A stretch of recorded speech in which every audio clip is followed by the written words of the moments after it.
Mesdames et messieurs, on reçoit aujourd'hui le créateur prolifique derrière des titres comme Trek 12, Draftosaurus, Mia London, Flying Goblins, Fou Fou Fou, et il a quand même trouvé le moyen de se présenter comme étant l'auteur de pas mal de jeux annulés.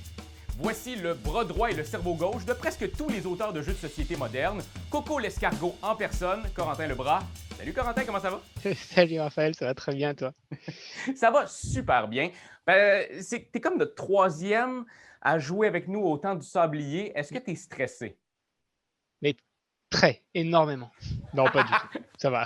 Écoute, moi je te répète un peu le concept. On te pose une question qui pourrait être répondue en 1 heure et demie, mais tu as 90 secondes top chrono.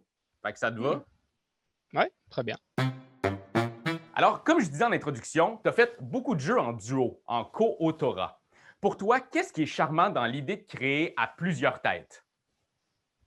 Ah ouais, effectivement, il y aurait bien 1 heure et demie. Je crois que j'ai besoin de ça. Non pas que, voilà, ça peut m'arriver de me sentir pas à la hauteur tout seul de faire quelque chose, mais je pense que c'est plus profond que ça. À mon avis, c'est pas ça, c'est plus le rebond d'idées entre mon co-auteur et moi. Je trouve ça vraiment chouette de voir qu'on peut être très down à un moment donné dans les idées et pas arriver à avancer, pouvoir donner la main à quelqu'un et qui dise peut-être juste une phrase qui nous fasse rebondir, qui nous fasse partir peut-être même sur une autre direction à laquelle lui n'avait pas pensé. En fait, c'est vraiment ce mélange des cerveaux qui crée, on appelle un peu ça le cerveau commun, qui crée un truc qui pourrait pas exister avec un cerveau unique, j'ai l'impression. Et du coup, j'ai tendance à bosser souvent aussi avec les mêmes personnes parce que pour avoir bossé avec eux une fois, je suis à l'aise avec eux, je sais que ça marche. Et j'ai parfois du mal à aller vers d'autres, même si là, je suis allé. J'ai travaillé un peu avec Bruno Catala, avec Jonathan Favre-Godal ces derniers temps, qui sont des co-auteurs avec qui j'avais pas encore totalement bossé, avec qui ça se passe très bien. Ouais, Donc on s'entend qu'il y a j'imagine 8 qu'il y en jeux a avec encore plein Jonathan. d'autres. Ouais, c'est ça. Oui, effectivement, on est un peu prolifique avec lui parce qu'on se voit quasiment tous les jours, comme il habite à Valence aussi, comme moi. Mais ouais, je pense que c'est ça, c'est plus créer un cerveau commun et j'ai pas vraiment envie de bosser tout seul en fait. Écoute, moi, je vais te faire une sous-question. Comme tu n'as pas envie de bosser tout seul, moi, j'aimerais ça savoir, ça aurait l'air de quoi un jeu créé seulement par Corentin, juste avec ton cerveau unique en 2021? Ça serait quoi? Ça serait un prototype encore, je pense, parce qu'à mon avis, il ne serait pas édité. Non, je pense, c'est difficile à dire.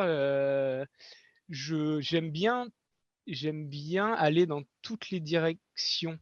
Donc en fait, je suis pas sûr que ça fasse un vrai bon jeu. J'ai l'impression que ça ferait plutôt un gros hybride.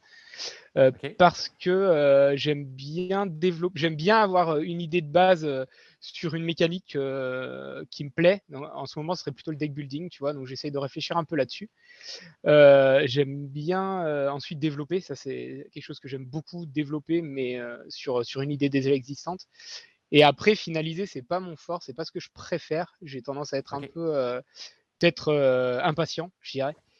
Et j'aime bien aussi le montrer à des gens. Et du coup, si je vois une étincelle briller dans leurs yeux, leur proposer d'être co-auteur. Donc, c'est ça mon problème. Enfin, mon problème. C'est pas forcément un problème, mais ça fait presque partie de mes étapes de construction de mon jeu. C'est que créer un jeu tout seul, au bout d'un moment, je vais demander à quelqu'un de bosser avec moi. Parce que j'ai l'impression que ça fait partie du processus, en fait. C'est quand même cool. Dans ton processus, c'est de devenir co-auteur à un moment donné. C'est très chouette. C'est peut-être aussi un confort. Hein. C'est peut-être que j'ai l'impression d'être épaulé, effectivement pas avoir cette peur de la page blanche parce que je peux me tourner vers quelqu'un. Et si lui aussi il a la page blanche, au moins on se dit qu'il n'y a pas d'issue et puis voilà, on se le dit à deux, quoi. C'est plus simple. Est-ce que tu as le syndrome de l'imposteur? Bon, oui, mais après, est-ce que les gens qui répondent oui, on peut. C'est des Peut-être que le imposteurs, là. syndrome. Oui, voilà, c'est ça. Non, je pense que oui, vraiment. Enfin, en tout cas, je sais pas si j'ai le syndrome de l'imposteur, mais j'ai l'impression. Enfin, je me sens pas comme un auteur, en fait. Je fais des jeux. Je suis auteur parce que c'est le statut d'auteur et qu'il faut le porter et que c'est hyper important et il n'y a aucun souci pour ça. Je comprendrai jamais que des gens viennent pour que je leur dédicace des boîtes et tout. J'adore faire ça, Ah ouais? mais je comprends pas. Voilà. Je comprends pas. Je le fais moi avec des auteurs de BD. pas avec des auteurs de jeux. J'ai pas la fanboy attitude en jeu, alors que je l'ai très facilement pour du cinéma, pour de la BD, des choses comme ça. Et du coup, j'arrive pas spécialement à comprendre pourquoi les gens viendraient me voir moi. Donc du coup, c'est aussi peut-être pour ça que je me mets en Kotora, comme ça je me dis ah mais non, mais ils viennent pour l'autre. Ok, Ah. je comprends mieux. Ils viennent pour Beaux-Arts et pour Maublanc et pour Rivière, c'est bon, j'ai compris. J'aimerais ça lire un extrait de ta bio de maîtrise, OK? La licence chimie-biochimie de Grenoble m'a apporté de solides connaissances en chimie et en biochimie structurale et métabolite qui ont été mises en application lors de formations expérimentales, soit techniques et méthodes biomoléculaires et cellulaires. J'ai rien compris de ce que j'ai dit, mais est-ce qu'il y a un lien à faire entre le travail de ton ancienne vie et celui d'auteur de jeu? Je crois pas. Je crois. Non, je crois pas parce que j'ai continué mes études par défaut, je crois, parce que je savais OK? pas encore trop quoi faire. Donc j'ai fait une licence, ensuite une maîtrise, master. Et à chaque fois, c'était soit pour suivre un pote. Alors j'y arrivais aussi, hein, ce qui aide, hein, mais soit pour suivre un copain, soit parce que ah tiens cette classe-là a l'air cool, par exemple pour aller en criminalistique. J'ai trouvé ça super chouette et du coup j'ai voulu essayer de le faire, etc. Et plus ça se spécialisait, plus j'y arrivais. Parce que C'est quand même effectivement, dès cool. qu'on est sur une seule, c'est plus simple. Mais j'ai très vite tout oublié, je crois. Parce que j'ai un master, mais ce que tu as dit, j'ai pas compris non plus. Il n'y a, y a pas de souci. Et, C'est pas euh, et l'accent, là. non, c'est pas l'accent. J'étais pas spécialement épanoui dans mon travail, donc c'est pas quelque chose que je regrette vraiment. Je suis même très très content d'avoir arrêté. Je regrette pas, hein, mais je suis très content d'avoir arrêté. En plus, c'est dangereux la chimie. Il y a plein de produits cancérigènes, donc le jeu c'est quand même plus sympa. À part si on peut se couper le doigt, ça m'est arrivé il y a pas très longtemps là, mais Tu t'es avec le coupé le cutter doigt? quoi. Mais avec le cutter, ouais, quand on fait des petits protos, ça peut être dangereux. Ah, moi, des fois, je joue, puis c'est avec les règles de jeu, là, je me fais des paper Ah, cuts. aïe, aïe, ça fait mal ça. Les papercuts, ouais. Ça fait mal ça. Mais non, non, je pense qu'il n'y a pas de lien. J'ai jamais d'ailleurs eu envie de faire un jeu sur la chimie ou la biochimie. Ça arrivera jamais. Non, je crois pas. C'est pas marrant. Corentin, tu travailles activement avec Kaidama, puis parfois, c'est toi qui hérites du mandat des jeux d'enquête, des escape games, des jeux qui s'adressent à un grand public, mais qui flirtent aussi avec ton intérêt pour la criminologie. Selon toi, qu'est-ce qu'un bon jeu d'enquête est capable d'émuler? Je suis absolument certain que je suis pas le plus à même de répondre à cette question, déjà. Moi, je suis sûr que oui.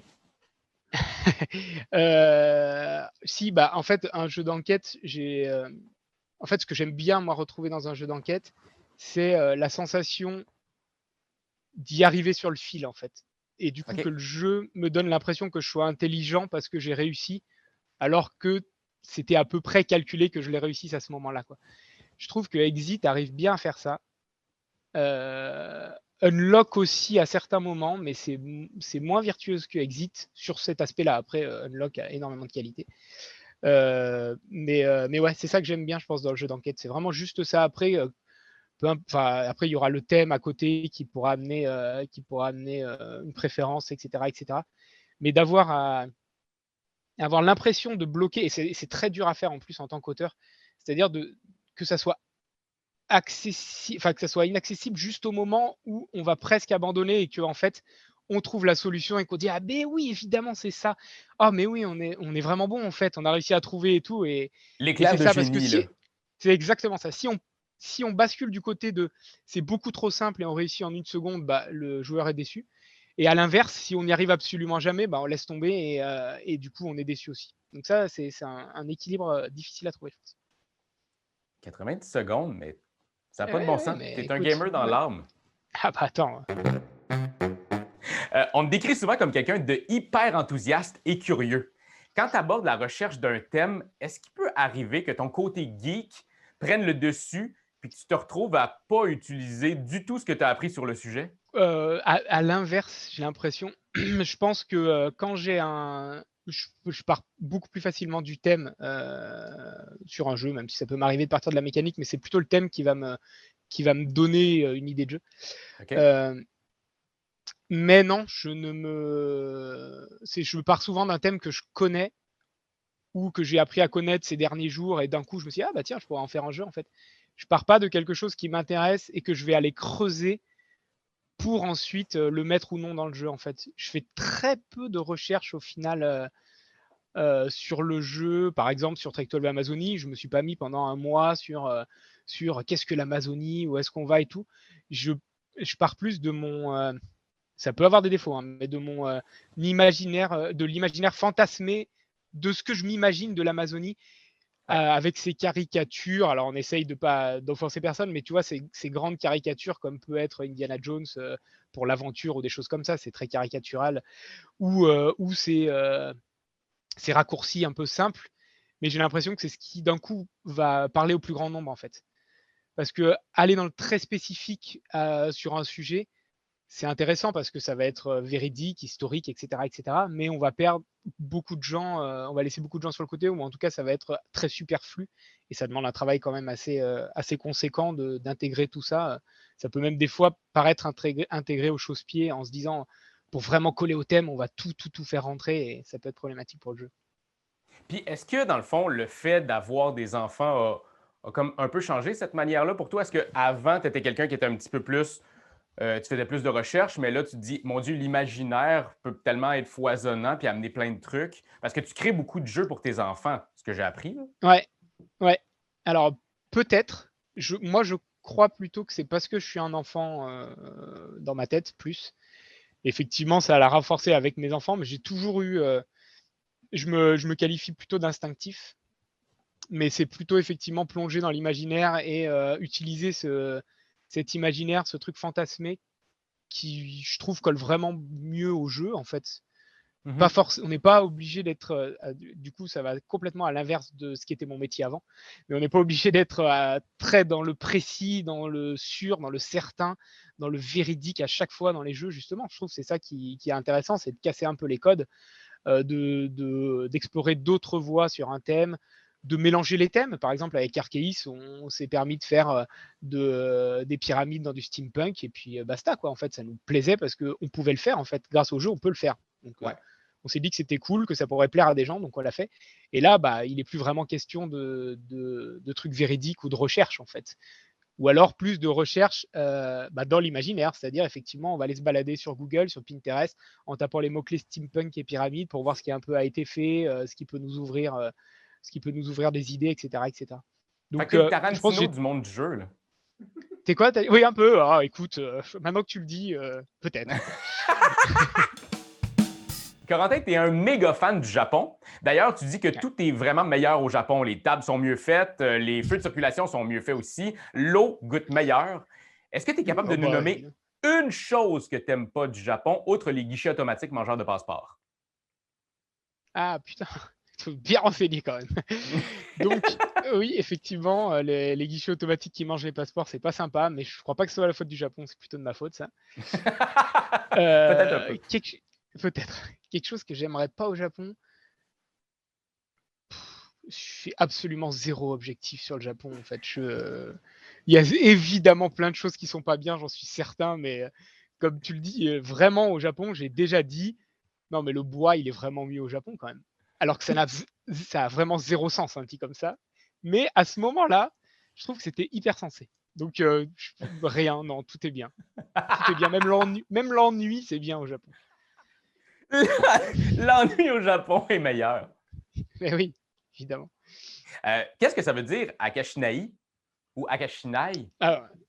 Alors avec toute ma modeste connaissance en japonais à l'époque où j'ai créé ce pseudo, donc ça date vraiment de la fac, je pense.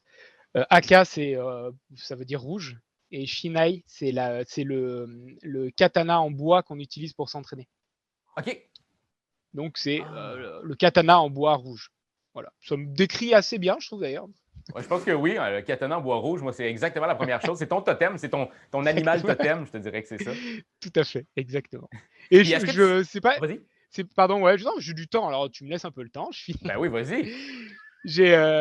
Non, parce qu'on peut se poser la question pour le coup de savoir est-ce que c'est bien d'avoir un pseudo alors que on est un auteur qui fait valoir son nom sur des boîtes de jeux, etc.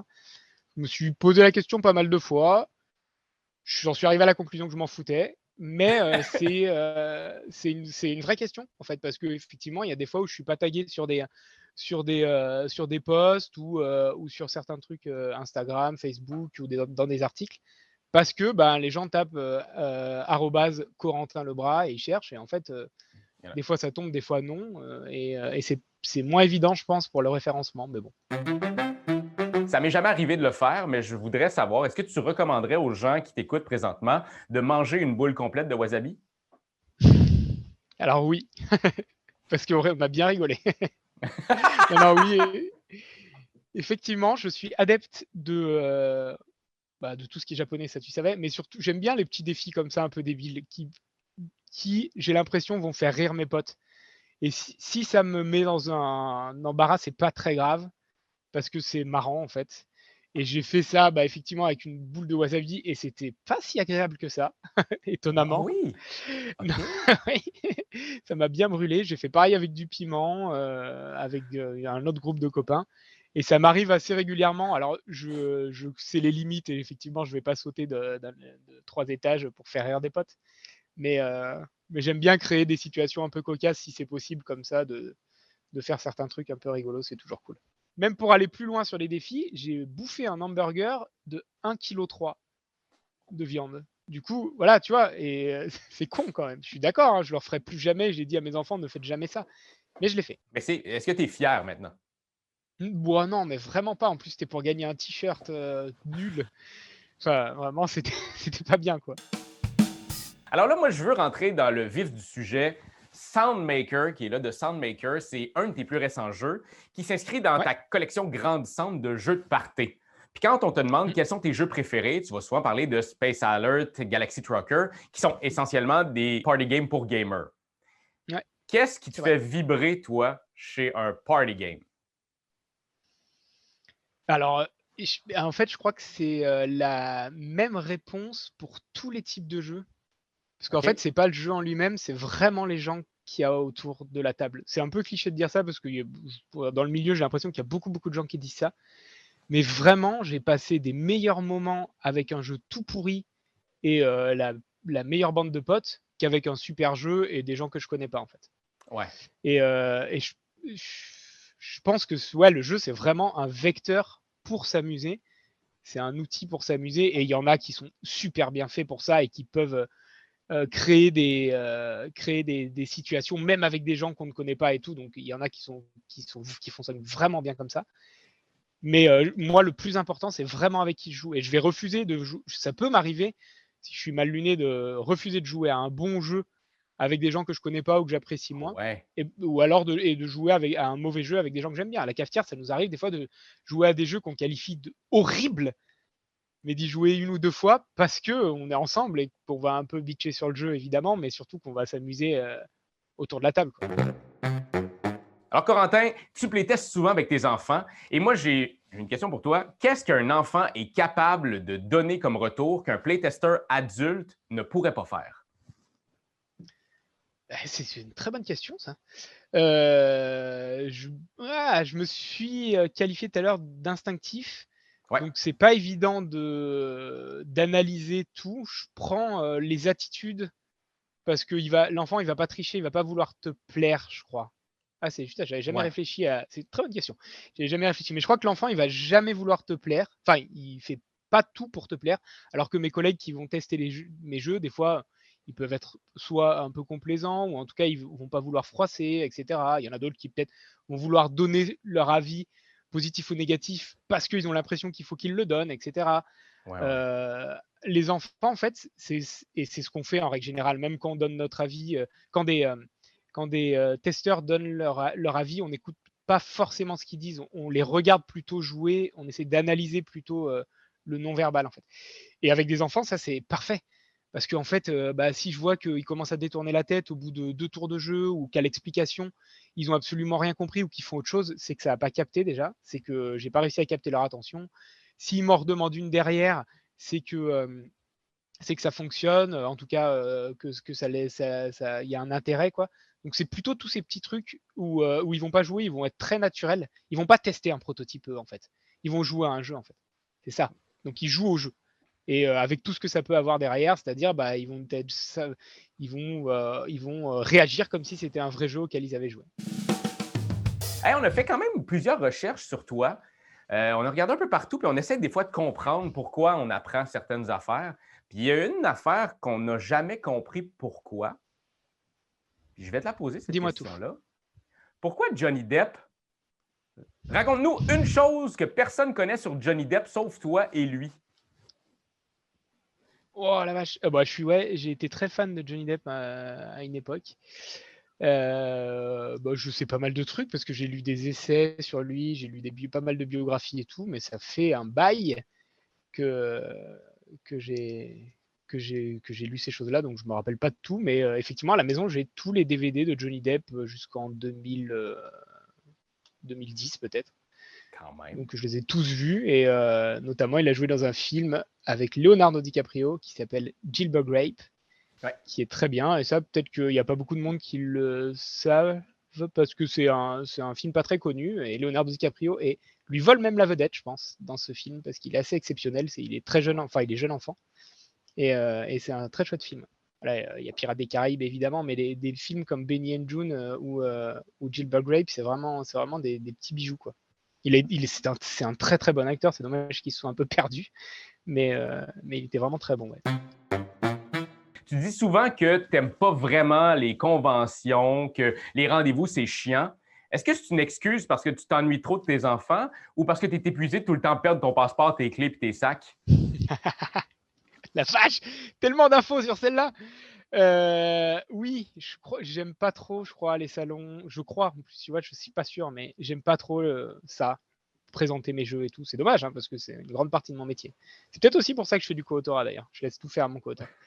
Je suis pas, malgré tout, je suis pas quelqu'un de très sociable en fait. On n'a pas l'impression parce que je suis tout le temps hyper. Je suis joyeux et tout, je souris souvent et tout, mais je suis pas si sociable que ça. Je fais un effort pour l'être. Et par contre, effectivement, tu as parlé de mes enfants me manquent, j'aime pas trop partir loin de chez moi et tout. Effectivement, ça aussi, c'est difficile de partir une semaine en laissant ma femme et mes enfants et en ayant juste des Skype ou des petits trucs comme ça de ci, de là. Après, cela dit, quand je suis en salon, c'est cool, hein. Enfin, je m'amuse, hein, mais j'aime pas l'idée de devoir m'arrêter tous les 10 mètres pour parler à des gens que je connais un petit peu, mais pas trop, que je suis pas sûr qu'ils me reconnaissent. Encore le syndrome de l'imposteur, mais ouais, tu commences à parler avec quelqu'un, il te remet pas trop, puis c'est pas vraiment ton nom et tout, c'est toujours un peu malaisant. Donc, il dit merci Ludo en partant. Ouais, voilà, c'est ça. Donc ça, c'est le genre de truc que j'aime pas trop créer. Donc en salon, ça peut assez m'arriver parce que je me montre pas tant que ça, donc je comprends qu'on me connaisse pas plus que ça. Et donc voilà, c'est pas des situations dans lesquelles je suis hyper à l'aise. Après, quand je suis entouré d'Antoine, Théo, Ludo, les copains et tout, c'est nickel. Là, tu es à la cafetière, hein? Ouais, je suis à la cafetière derrière, c'est le décor de la cafetière et Antoine travaille là, enfin pas à l'heure actuelle parce qu'il est à Bruxelles chez Repoprod. Okay. Et Ludo, il travaille juste derrière. Tu devrais le voir. Enfin, il n'est pas là non plus parce que il travaille jamais, Ludo, mais normalement, il est juste là. Fais juste attention à ne pas perdre les clés parce que je sais que ça peut faire chier les gens là, quand tu perds les clés de la cafetière. Ouais, je les ai perdues. Je suis le seul à les avoir perdues. Je les ai perdues qu'une fois. Donc déjà, parce qu'après, j'ai eu une remontrance. On m'a dit attention, Corentin, tu ne repères plus tes clés parce qu'on les refait plus sinon. Ils ont dû changer la serrure. Ben, il faut faire attention, c'est ça, la serrure. Puis sinon, c'est quand tu pars en voyage aussi, puis que tu ramènes les clés de la voiture quand vous n'avez qu'une seule voiture. Ça mais allez, là, qu'est-ce que c'est que toutes ces informations désagréables? Oui, j'ai une petite. Ouais, j'oublie énormément de choses. Parce que j'ai plein de choses dans la tête aussi. Non, mais j'oublie plein de trucs. Et effectivement, ça m'arrive de perdre ma sacoche avec ma carte d'identité, ma carte bancaire, mon permis, toutes mes cartes de fidélité, mon argent, etc. Voilà, par exemple, ou les clés, ou plein de choses. Perdre mon passeport dans une machine au Japon, plein de trucs. Ouais, mais c'est un de mes. J'y travaille, figure-toi, j'y travaille et ça fait un moment que j'ai pas perdu des choses. Mais l'important, c'est que tu ne perdes pas tes idées de bons jeux que tu nous crées à chaque année. J'en souhaite encore plein d'autres pour la suite. Merci infiniment d'être avec nous aujourd'hui. Merci de m'avoir invité. Puis écoute, je te donne 90 secondes si tu as envie de dire quoi que ce soit. Vas-y, je te laisse lousse. C'est à toi. C'est toi qui vas finir la capsule aujourd'hui. Et bien là, normalement, un bon auteur devrait parler de ces jeux qui arrivent, etc. etc. Mais il faudrait déjà que je sache exactement lesquels arrivent. Si j'ai je t'ai dit, je suis pas très bon en com. Non, déjà, ça me fait en fait, le vrai premier truc que je veux dire, c'est que ça me fait vraiment plaisir que vous m'ayez invité. C'est vraiment chouette, je vous adore. Tous les gens qui regardent, là, sonnez la cloche, c'est vraiment cool. Il y a, je vais avoir un jeu pour enfants que j'aime beaucoup, que j'ai fait avec Ludovic Maublanc, qui va sortir vers janvier, février, en tout cas, qui devrait arriver à Cannes, qui s'appelle Bingo Island, qui est tout coloré, qui est vraiment chouette et qui est un. On a toujours tourné autour avec Ludovic sur cette idée de bingo qu'on a un peu utilisée dans Au Mon Château, qui nous plaît vraiment. Et c'est une autre itération encore avec Bingo Island, en fait. Et ça va être une introduction pour les enfants à la gestion de ressources. Donc, c'est de la mini-gestion de ressources dans un univers tout coloré, tout mignon, avec des animaux tout kawaii, et qui peut plaire aussi aux adultes parce que y a ce petit boui-boitage sur le bingo pour faire des lignes, des colonnes et tout, qui peut être assez intéressant. Donc ça, c'est un chouette jeu qu'on aime beaucoup. Et devrait arriver aussi un jeu que j'ai fait avec Ludovic Maublanc et Baptiste Laurent qui s'appelle Las Vegan. Et déjà, le titre, fait rêver, donc j'ai pas besoin d'en dire plus. C'est un jeu de pli qui arrive bientôt. C'est toi de trouver l'épisode de jour du Popoche? Sonne la cloche! Sonne la cloche! On parle de jeu, like-nous, commande, suis-nous, ouais! Sonne la cloche! Sonne la cloche! Partage à tes amis, partage à ta mamie, ouais! Sonne la cloche! Sonne la cloche! Comment ton ouais, fais le mon kiki! Sonne la cloche! Sonne la cloche! Sonne la cloche comme quand Jésus a sonné à la porte pour aller souper chez Zachée.